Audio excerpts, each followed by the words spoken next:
Alhamdulillah, kita lanjutkan pengajian kitab Bulughul Maram dan kita masih membahas kitabus shalah pada bab sujud sahwi.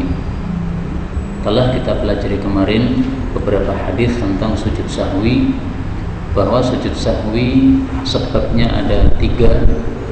Ada kalanya lupa, ada kalanya tambah, ada kalanya kurang. Semuanya bisa diganti dengan sujud sahwi, kecuali rukun tidak bisa diganti dengan sujud sahwi.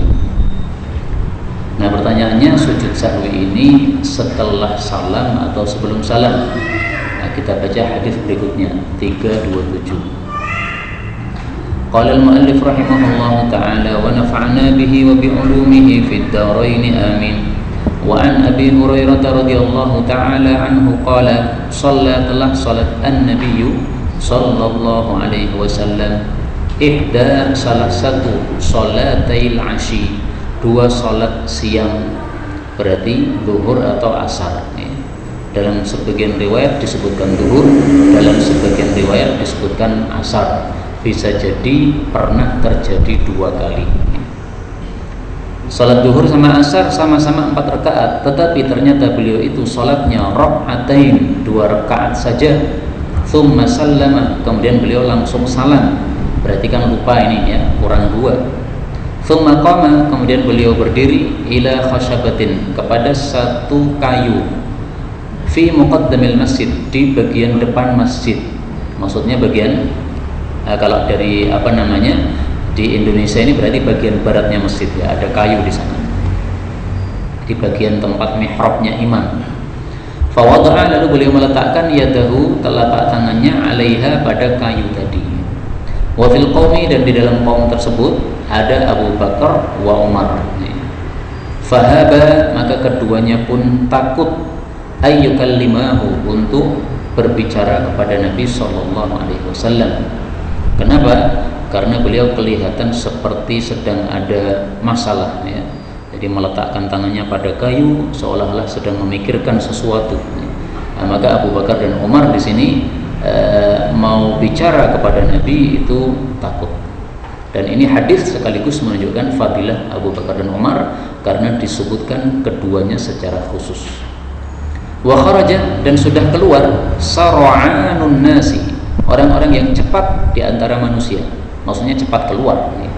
Kan biasa ya, di antara jemaah sholat itu ada yang zikirnya lama, ada yang cepat keluar. Nah, saro'an itu yang cepat keluar, jadi zikirnya sebentar. Faqalu, lalu mereka berkata, sambil keluar sambil berkata, aqusiratis shalah, apakah sudah dikosor sholat itu? Boleh juga dibaca aqasuratis shalah, apakah sholat itu sudah kosor, kok jadi 2 rakaat? Warajulun, dan ada seorang laki-laki, yad'uhun nabi, yang Nabi memanggil dia dzal yadain, orang yang punya 2 tangan. Ini karena 2 tangannya panjang, lebih panjang daripada rata-rata orang. Namanya al-khirbaq orang ini. Nah, khirbaq ini qala, dia mengatakan, ya Rasulullah, wahai Rasulullah, anasita, apakah Anda lupa, am kusirat, atau salat itu dikosor? Jadi kan bisa jadi turun wahyu kan, sekarang kosor salat duhur jadi 2 misalnya. Nah, maka dia bertanya dulu. Faqala, maka Nabi SAW menjawab, lam ansa, saya tidak lupa, walam tuksor, juga tidak dikosor. Artinya Nabi merasa sudah salat 4 rakaat. Faqala, maka Khirbaq mengatakan, bala ya qad nasita, engkau telah lupa karena engkau tadi salatnya 2 rakaat. Nah, dalam riwayat yang lain disebutkan bahwa Nabi tidak langsung percaya, tapi Nabi tanya kepada para sahabat-sahabat yang lain. Ternyata mereka membenarkan perkataan Khirbaq tadi. Nah, setelah beliau yakin, fasalla, maka beliau salat raka'ataini, 2 rakaat lagi. Tsumma sallama, kemudian salam. Setelah salam tidak langsung pergi. Tsumma kabbara, takbir lagi ternyata. Fasajada, lalu sujud, mithla sujudihi, seperti sujudnya, yaitu sujud yang biasanya, au atwal, atau lebih panjang. Inilah yang disebut apa? Sujud sahwi. Nah, maka dari hadis ini kita ambil pelajaran, sujud sahwi dilakukan setelah salam. Tetapi pada hadis yang lain disebutkan sujud sahwi dilakukan sebelum salam. Maka karena dua-duanya sahih, Imam Baihaqi dan yang lain-lain mengatakan berarti dua-duanya boleh, dua-duanya sahih. Kalau Imam Syafi'i mengatakan enggak, yang dipakai itu adalah yang sebelum salam. Yang setelah salam itu hadisnya sudah mansukh, sudah dihapus. Tetapi Imam Baihaqi yang juga bermadhab Syafi'i, beliau mengatakan enggak ada dalilnya mansukh, enggak ada. Tapi dua-duanya sahih. Karena dua-duanya sahih, maka boleh kita pilih. Kadang-kadang sujud sahwinya setelah salam, kadang-kadang sujud sahwinya sebelum salam. Kemudian dari hadis ini, kata-kata misla sujudi, sujudnya seperti sujud yang biasanya, ini menunjukkan berarti tata cara sujud sahwi sama dengan sujud yang biasa kita lakukan. Sujudnya ya 2 kali, kemudian membacanya ya seperti biasanya, subhana rabbiyal a'la, atau dengan bacaan-bacaan yang lain yang diajarkan oleh Nabi SAW. Jadi tidak ada wirid sujud sahwi secara khusus yang seperti yang biasa disebutkan dalam kitab fikih, misalnya subhana man la yanamu wa la yashu. Nah, ini tidak ada dalilnya seperti ini. Maha suci, zat yang tidak pernah tidur, tidak pernah lupa. Ini katanya bacaan sujud sahwi, enggak benar. Ini tidak diajarkan Nabi SAW. Yang diajarkan Nabi apa? Ini mithla, semisal persis sujudihi, sujudnya. Dalam bahasa Arab kata-kata mithlun itu semisal tapi persis, berarti tata caranya sama. Nah, setelah sujud pertama kemudian kita duduk. Nah, duduknya juga membaca seperti biasanya, Rabbighfirli, Rabbighfirli, Rabbighfirli. Kemudian sujud lagi, kemudian membaca seperti biasanya, kemudian bangkit lagi. Jadi betul-betul sama, persis, karena di sini mithla. Aw atwal, atau lebih panjang. Nah, dipanjangin dikit nggak apa-apa. Thumma, kemudian rafa'a ra'sahu, beliau mengangkat kepalanya. Mungkin kalimat ini tidak ada di sebagian kitab, karena itu memang sengaja saya kasih dalam tanda kurung. Ini karena sebagian kitab tidak ada, sebagian kitab ada. Nah, bagi yang ada di kitabnya silahkan disimak. Thumma rafa'a, kemudian beliau mengangkat ra'sahu, kepalanya, fakabbara, lalu takbir. Thumma wada'a ra'sahu, kemudian meletakkan lagi kepalanya, maksudnya sujud, fakabbara, lalu takbir lagi. Fasajada mithla sujudi, lalu sujud seperti sujudnya biasanya, aw atwal, atau lebih panjang lagi. Nah, berarti sujudnya 2 kali. Thumma, kemudian rafa'a ra'sahu, beliau mengangkat kepalanya lagi, wa kabbar, dan beliau bertakbir. Hadis ini muttafaqun alaih dan lafalnya Imam Bukhari. Nah, tadi disebutkan salah satu dari salat siang itu salat apa? Wa fi riwayatin li Muslim, dalam riwayat Imam Muslim, salatul asar, disebutkan itu salat asar. Tapi seperti yang sudah saya sampaikan tadi, riwayat yang lain mengatakan salat duhur. Maka ini berarti bisa jadi 2 kali kejadian. Wali Abi Dawud, riwayat Abu Dawud, faqala, Nabi mengatakan, asadaqa dzul yadain, apakah benar perkataan dzul yadain tadi yang mengatakan bahwasanya saya salatnya baru 2 rakaat. Nah, jadi Nabi sebelum melakukan tambahan sholat yang kurang tadi, beliau meyakinkan diri dulu. Benar nggak ini perkataan dzul yadain ini? Fa'auma'u, lalu mereka berisyarat, ai, yang maksudnya adalah na'am. Nah, kalau orang Indonesia berarti mengangguk, na'am. Karena orang Indonesia itu mengatakan iya itu mengangguk. Nah, kalau ini kejadiannya di Pakistan beda, Pak. Pakistan mengatakan na'am itu gini, na'am. Kalau iya itu la. Kebalik. Nah, kalau kita kan orang Indonesia la menggeleng, na'am itu mengangguk. Ini saya nggak tahu orang Arab kayak apa nih. Mungkin juga orang Arab sama dengan orang Indonesia, orang Arab dulu maksud saya. Tapi perkataan ini, mereka mengangguk ini yang menunjukkan arti iya, ini riwayatnya dhaif. Karena itu sengaja saya kasih di sini tanda garis bawah. Lah, riwayat yang sahih bagaimana? Wa hiya fi sahihain, hadis ini di dalam kitab sahihain, lakin bilafdi, tetapi dengan lafal faqalu, lalu mereka menjawab dengan perkataan. Jadi Nabi bertanya, apakah benar perkataan dzul yadain? Para sahabat mengatakan iya, dengan kalimat, bukan dengan angguan, bukan, tapi dengan kalimat. Nah, karena ini berarti kan sama-sama ngomong ya. Nabi ngomong, para sahabat ngomong, padahal sholatnya belum selesai. Ini menunjukkan bolehnya seorang makmum kalau kondisinya terpaksa ngomong kepada imam nggak apa-apa. Misalnya imam ini salah, ditasbihi dia masih tetap salah, ditasbihi lagi tetap salah lagi, ditasbihi lagi tetap salah, sampai 3 kali malah imamnya menengkok nih, bingung, ini salah kuopo nih. Nah, maka kita ngomong nggak apa-apa, sujudnya kurang siji mbah, nah itu nggak apa-apa, terpaksa lah ya. Tapi kalau nggak terpaksa jangan, kita udah 3 kali tasbih bingung dia, nah, maka ngomong terpaksa nggak apa-apa, dasarnya hadis ini. Wahia fi riwayatin lahu, dalam riwayat yang lain, walam yasjud, Nabi tidak sujud hatta yaqanahu Allah ta'ala dzalik, sampai Allah meyakinkan hal tersebut, yaitu dengan bertanya tadi. Karena setelah bertanya dijawab iya, berarti sudah yakin bahwa memang ada kekurangan. Nah, dari sini kita ambil pelajaran, Nabi itu bisa lupa. Nabi itu bisa apa? Lupa. Apakah berarti Nabi tidak khusyuk? Jangan mengatakan begitu.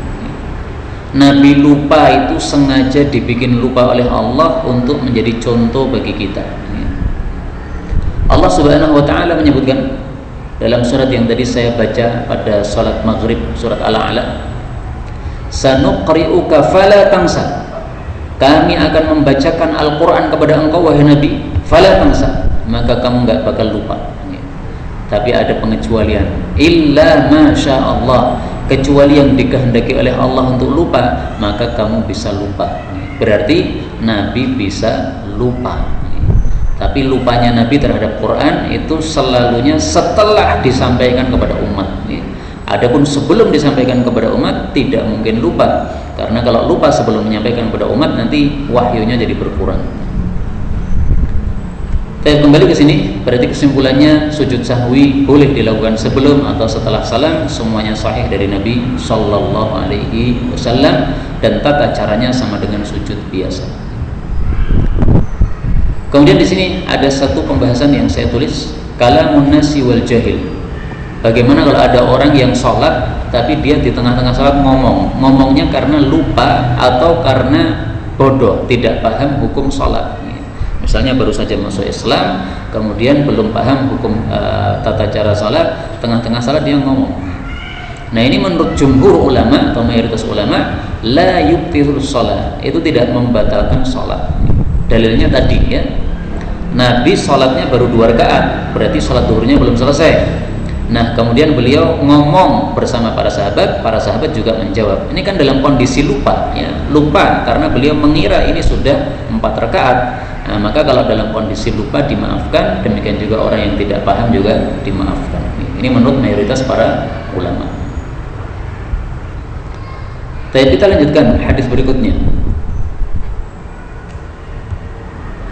328. Wa an Imran bin Husain radhiyallahu ta'ala anhu anna an-nabiyya sallallahu alaihi wasallam shalla bihim, salat bersama para sahabat, maksudnya mengimani.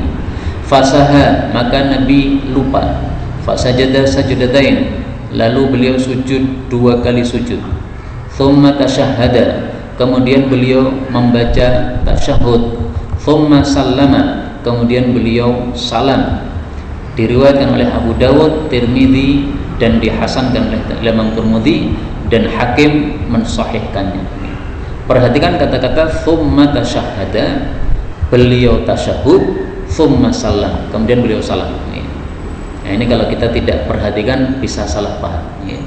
Apa maksudnya thumma tasyahhada, thumma salam?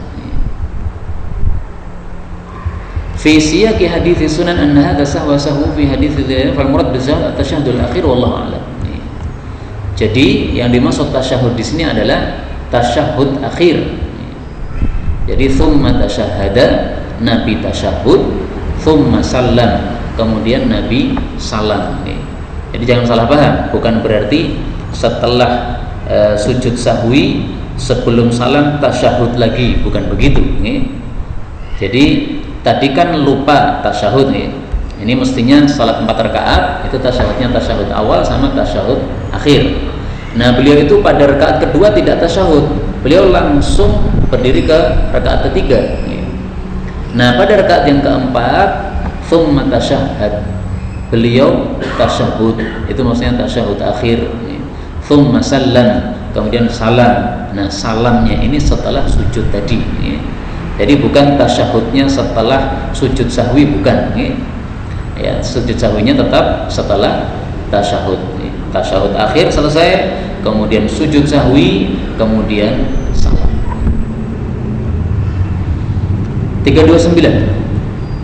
Wa an Abi Sa'id al-Khudri radhiyallahu anhu qala Rasulullah sallallahu alaihi wasallam, idza apabila syakka ragu-ragu ahadukum salah satu kalian fi salatihi dalam salatnya, ragu-ragunya gimana? Falam yadri, dia tidak tahu, kam shalla, berapa sudah dia lakukan salat, asalatan, apakah 3 rakaat, au arba'an, atau 4 rakaat. Ini maksudnya salat duhur atau salat asar atau salat isya, ya. Falyatrah, maka hendaklah dia membuang asyakka, keraguan. Walyabni, dan hendaklah dia membangun salatnya ala mastayqana, atas apa yang dia yakini. Yang dimaksud adalah dia mengambil jumlah yang lebih sedikit. Ragu-ragu 3 atau 4, ambil 3. Karena 3 itu yakin, sementara 4 itu ragu-ragu. Ragu-ragu 2 atau 3, nah, ambil yang 2, karena 2 itu yakin, 3 itu ragu-ragu. Itu maksudnya, ambillah yang jumlahnya sedikit, itulah yang yakin. Tsumma yasjudu, kemudian dia sujud sajadataini, 2 sujud, qabla ayyusallim, sebelum salam. Nah, maka boleh sebelum salam, boleh setelah salam. Fa in kana shalla khamsan, kalau ternyata dia tadi salatnya sudah 5 rakaat, maka syafa'na, sujud itu menggenapkan, lahu, bagi dia, salatahu, salatnya. Wa in kana shalla tamaman, kalau dia ternyata salatnya sempurna, yaitu 4 rakaat, kanata, maka kedua sujud tadi adalah targhiman, untuk merendahkan, lisyaitan, bagi setan. Hadis diriwayatkan oleh Imam Muslim. Jadi maksudnya gini, Pak, setan itu pengen sholat kita rusak. Sholat duhur mestinya 4 rakaat, sholat asar mestinya 4 rakaat, sholat isya mestinya 4 rakaat. 4 itu ganjil, genap. Nah, setan itu pengen sholat kita rusak jadi ganjil, jadi 5 rakaat atau jadi 3 rakaat. Nah, Nabi lebih cerdas dari setan. Maka beliau mengatakan, ambil yang sedikit, ambil 3, ya. Kemudian berarti tinggal nambah 1, kemudian tambah sujud sahwi. Lah, bagaimana kalau ternyata dia ambil 3 tapi yang benar 4? Berarti kan dia salatnya jadi 5, Pak. Karena dia tadi sudah 4, tapi karena dia ngambil seolah-olah dapat 3, nambah 1 lagi jadi 5. Nah, kata Nabi, 5 rakaat ditambah 2 sujud sahwi, ini seolah-olah 6 rakaat. Nah, maka tetap genap. Setan pengen jadi ganjil, tapi kita tetap genap. Tapi kalau betul ternyata memang kita baru 3 rakaat, kita nambah 1, kan berarti apa? 4, ya? Nah, maka sujud sahwi ini fungsinya bukan sebagai pelengkap menjadi 5 rakaat, tetapi untuk merendahkan setan. Setan ingin menjadikan sholat kita adalah ganjil, tapi kita tidak tertipu oleh setan. Kita sholatnya tetap 4 dan kita menambah dengan sujud sahwi. Ini menyebabkan setan jadi tambah marah, karena tidak berhasil menjadikan sholat kita jadi ganjil. Itu maksudnya. Karena itu, ini perkataan harus kita ingat-ingat, ya. Falyatrahis syakka wal yabni ala mastayqana. Buanglah keraguanmu, ambil yang yakin. Yang yakin adalah yang sedikit.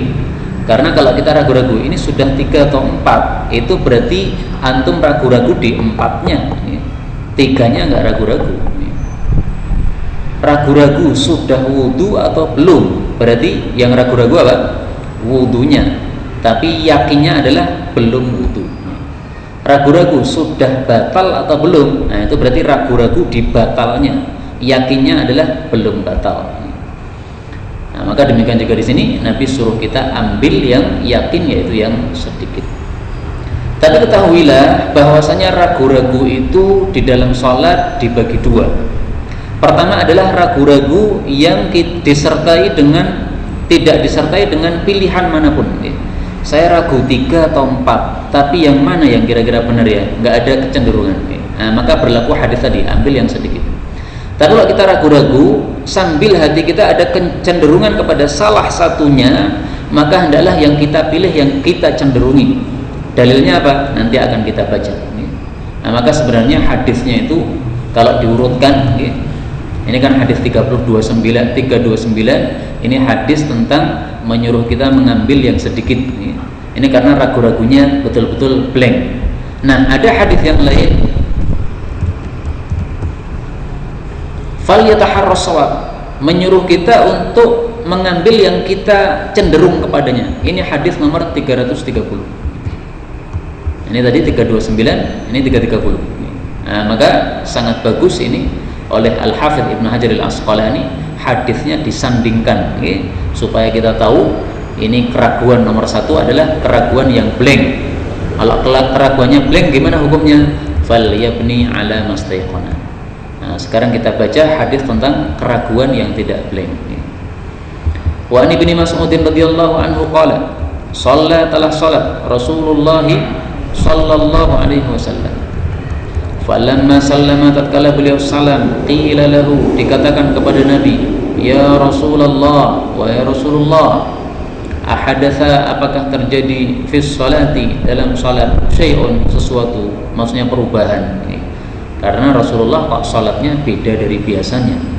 Qala, beliau bertanya, wa ma dzalik, loh ada apa? Perubahan apa? Nabi enggak sadar kalau ada perubahan. Qalu, mereka menjawab, shallaita kada, engkau telah melakukan salat seperti ini, yaitu ada kekurangan. Qala, maka beliau mengatakan, fasana, lalu beliau pun melipat rijlaihi, bukan melipat di sini tepatnya, membelokkan, atau jadi kan biasanya setelah sholat membalik kepada jamaah, ini belokkan lagi ke arah barat lagi. Fasana, lalu beliau membelokkan rijlaihi, kedua kakinya, yaitu menghadap ke arah kiblat lagi. Wastaqbalal kiblah, beliau kemudian menghadap ke arah kiblat. Fasajada, lalu beliau sujud sajadataini, 2 sujud sahwi. Thumma sallam, kemudian salam. Thumma aqbala, kemudian beliau menghadap alaina, kepada kami jamaah, biwajhihi, dengan wajah beliau. Faqala, lalu beliau berkata, innahu, sesungguhnya, lau hadatha, kalau terjadi fis salati, di dalam salat, syai'un, sesuatu, maksudnya perubahan wahyu, amba'tukum bihi, aku pasti akan memberitahukan kalian dengannya. Tidak mungkin diam-diam, enggak mungkin. Walakin, akan tetapi, innama ana basyar, tiada lain saya ini manusia biasa. Apa maksudnya biasa? Ansa kama tansau, saya juga lupa seperti kalian juga lupa. Jadi Nabi bisa lupa. Maka Nabi berpesan, fa idza nasitu, kalau saya lupa, fadzakiruni, maka ingatkanlah saya, ditasbihi. Wa idza syakka, dan apabila ragu-ragu, ahadukum, salah satu kalian, fi salatihi, dalam salatnya, falyataharra, maka hendaklah dia menepat-nepati as-shawaba, yang benar. Jadi yang benar menurut kamu yang mana? Saya ragu-ragu 3 atau 4. Nah, kita pikir, wah saya cenderungnya 4 ini. Nah, berarti antum punya kecenderungan, maka itulah yang dipilih, yang antum cenderungi itu.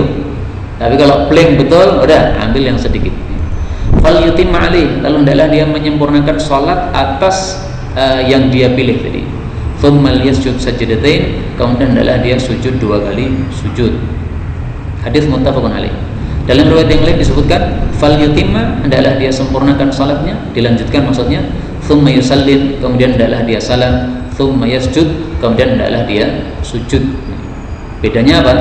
Kalau bedanya tadi thummal yasjud, kemudian hendaklah dia sujud, tidak disebutkan sujudnya kapan, bisa sebelum, bisa setelah salam.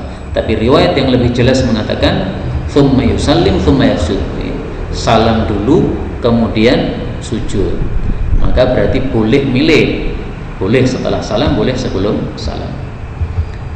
Kalau kita memilih sujudnya setelah salam, maka nanti salam lagi. Jadi salam kanan kiri, kemudian sujud 2 kali, kemudian salam kanan kiri lagi. Dalilnya mana? Nanti akan ada insyaallah. Wali Muslimin, dan diriwayatkan oleh Imam Muslim bahwasanya Nabi SAW sajada sujud sajadatai sahwi, 2 sujud sahwi, ba'da salam, setelah salam, wal kalam, dan setelah ngomong ya tadi, ini omongannya tadi, Beliau bertanya, wa ma dzalik, ya, loh ada apa? Ada salah apa saya? Ini setelah ngomong seperti ini. Inilah ikhwah fillah rahimani wa rahimakumullah, cara mengkompromikan dua hadis ini. Karena hadis ini kan zahirnya bertentangan. Hadis yang pertama mengatakan wal yabni ala mastayqana, ambillah yang yakin, yaitu yang sedikit. Sementara hadis berikutnya mengatakan fal yataharras shawab, kita suruh memilih mana yang menurut kita benar. Berarti yakin itu ada dua macam. Beginilah cara kita memahami hadis. Kalau bertentangan, dikompromikan. Kaidah mengatakan apa? Al jam'u aula minat tarjih. Mengkompromikan dua dalil yang zahirnya bertentangan itu lebih utama daripada mentarjih. Tarjih itu pilih salah satu, membuang yang lain.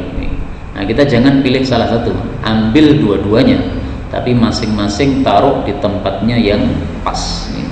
Ini kaidah perlu kita pahami. Al-jam'u aula minat tarjih. Termasuk dalam kondisi sekarang ini, beberapa ulama atau kiai kita berbeda pendapat. Jumatan diadakan atau tidak, sholat jamaah diadakan atau tidak gara-gara corona. Kalau saya lebih suka pakai kaidah ini, al-jam'u aula minat tarjih. Jadi pendapat ulama yang mengatakan tentang Jumatan itu diterapkan pada tempat-tempat yang masih terkendali, yang masih aman, seperti misalnya di tempat kita ini. Bagi yang tempatnya sudah parah, bahaya, maka di situ Jumatan ditiadakan, tidak apa-apa. Kalau memang betul-betul bahaya, seperti di keramaian Jakarta dan sebagainya, maka itu fatwanya ditempatkan pada tempat masing-masing. Hadis berikutnya 331, diriwayatkan oleh Imam Ahmad, Abi Dawud, Nasai, dari hadis Abdi bin Ja'far. Ini salah ya, ini mestinya Abdillah bin Ja'far, gitu mas di kitabnya. No, Abdillah bin Ja'far, ya berarti kurang saya. Min hadis Abdillah bin Ja'far marfu'an, man syakka, barang siapa yang ragu-ragu fi salatihi, dalam salatnya, falyasjud sajdatain, hendaklah dia sujud dua kali sujud, ba'dama yusallim, setelah dia salam. Dan disahihkan oleh Ibnu Khuzaimah. 332, wa anil Mughirah bin Syu'bah radhiyallahu anhu anna Rasulullah sallallahu alaihi wasallam qala, idza apabila syakka, ragu-ragu, ahadukum, salah satu kalian, faqama, lalu dia terlanjur bangkit, fi rak'atain, dalam dua rakaat.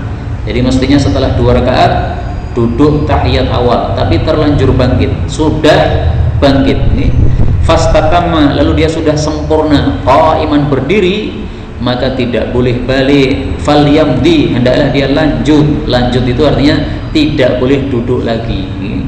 Kalau nekat duduk lagi, para ulama memfatwakan maka dia melakukan perbuatan yang dosa, haram, karena dia melanggar perintah Nabi SAW. Dan kalau dia tahu hadis ini, tahu hukum hadis ini, maka sholatnya batal. Ini fatwa para ulama, bukan perkataan saya.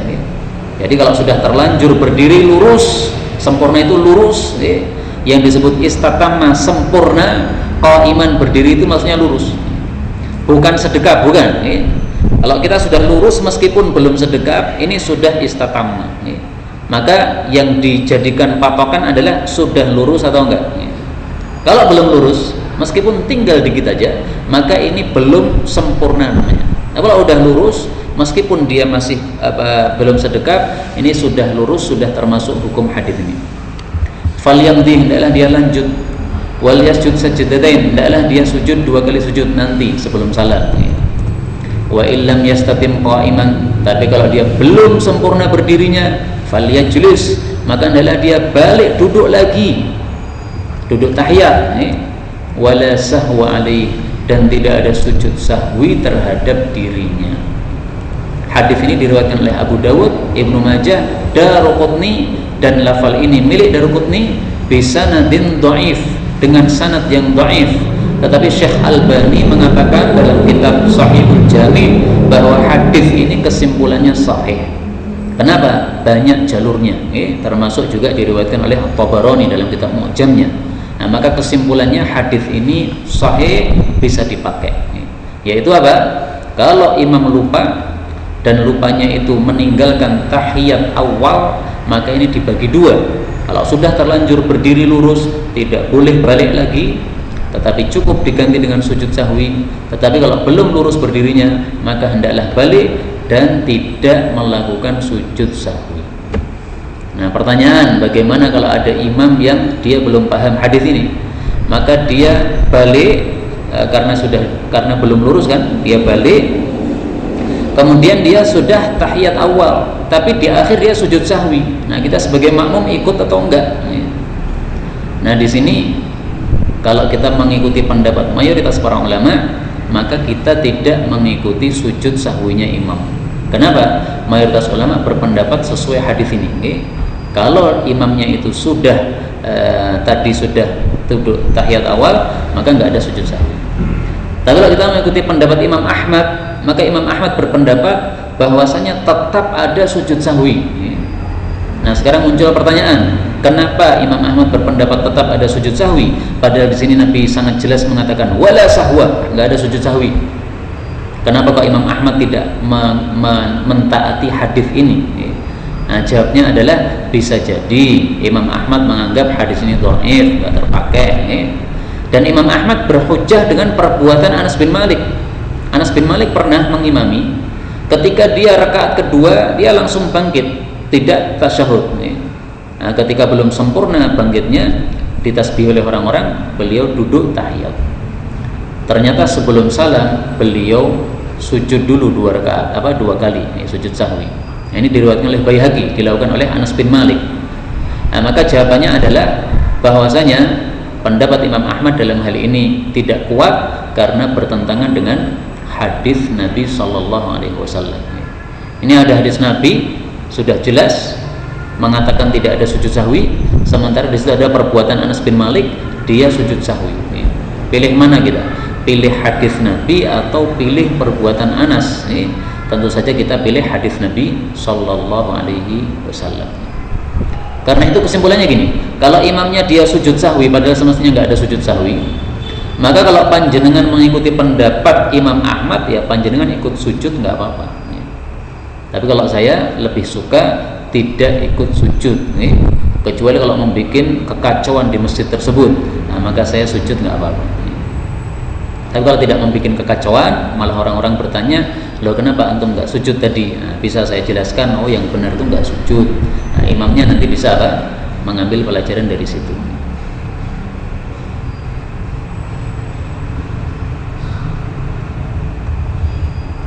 Hadis 333, wa an Umar radhiyallahu anhu anin Nabi sallallahu alaihi wasallam qala, laisa, tidak ada ala atas man khalfal imami, orang yang di belakang imam yaitu makmum, sahwun, sujud sahwi.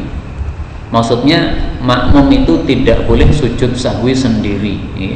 Jadi misalnya makmumnya ragu-ragu, tadi saya sholatnya berapa rakaat tadi, nah, terus dia sujud sahwi sendiri, nggak ada. Fa in sahal imam, kalau imamnya yang sahwi, imamnya yang ragu-ragu, fa alaihi, maka atas dia, wa ala man khalfah, dan atas orang yang di belakangnya untuk sujud sahwi. Hadis ini diriwayatkan oleh Bazzar, Baihaqi dengan sanad yang dhaif. Memang hadis ini derajatnya dhaif, akan tetapi berdasarkan hadis-hadis yang sebelumnya tadi memang boleh atau memang disyariatkan sujud sahwi imam apabila dia ragu-ragu. Jadi kalau imamnya ragu-ragu, dia sujud sahwi nggak apa-apa. Kemudian kita sebagai makmum yang ikuti, imamnya sujud ya kita sujud. Nah, nanti setelah selesai salat kita boleh tanya, kenapa Pak Imam tadi sujud? Tadi saya ragu-ragu, sudah 3 atau 4. Nah, maka saya sujud sahwi, nggak apa-apa seperti itu. Jadi kita kalau sebagai makmum, kita yakin tidak ada kekurangan, tetapi imamnya ragu-ragu, nah, maka imamnya sujud nggak ada masalah. Kita sebagai makmum mengikuti. Tapi kalau kita sebagai makmum, kita ragu-ragu karena kita pikirannya belayang kemana-mana, nah, maka ini tidak ada sujud sahwi. Sujud sahwi harus mengikuti imam, tidak boleh membuat sendiri-sendiri. 334. Wa an Thauban radhiyallahu anhu anna Nabiyya sallallahu alaihi wasallam qala, likulli sahwin, untuk setiap kali satu lupa itu sajdatani, ada 2 sujud, ba'da ma yusallim, setelah salam. Hadis diriwayatkan oleh Abu Dawud, Ibnu Majah dengan sanad yang dhaif. Maksudnya adalah setiap kali satu lupa diganti 2 sujud sahwi. Maka kalau lupanya 2 kali, sujudnya 4 kali. Kalau lupanya 3 kali, sujudnya 6 kali, dan seterusnya. Jadi misalnya ada orang sholat duhur, lupanya sampai 3 kali, Pak. Nah, maka nanti di akhir sujudnya 6 kali. Itu maksud hadis ini. Tapi perhatikan, ini bisa sanadin dhaif, sanadnya dhaif. Karena sanadnya dhaif dan Nabi tidak pernah melakukan sujud sahwi 4, 6, 8 kali, maka ini hadis nggak bisa dipakai. Jadi kesimpulannya, setiap kali kita sahwi, maka dalam satu sholat itu dihitung 1. Misalnya sahwinya 2 kali dalam satu sholat, tetap saja nanti sujudnya 2 saja, tidak 4. Kenapa? Hadisnya dhaif, tidak ada satupun yang menguatkannya. Inilah yang dapat kita baca pada malam hari ini, karena bab berikutnya adalah sudah masuk sujud tilawah, sehingga paling bagusnya ini kita baca di waktu yang lain. Adapun sisa waktu kalau ada, ya dipersilakan kalau ada yang membahas sesuatu.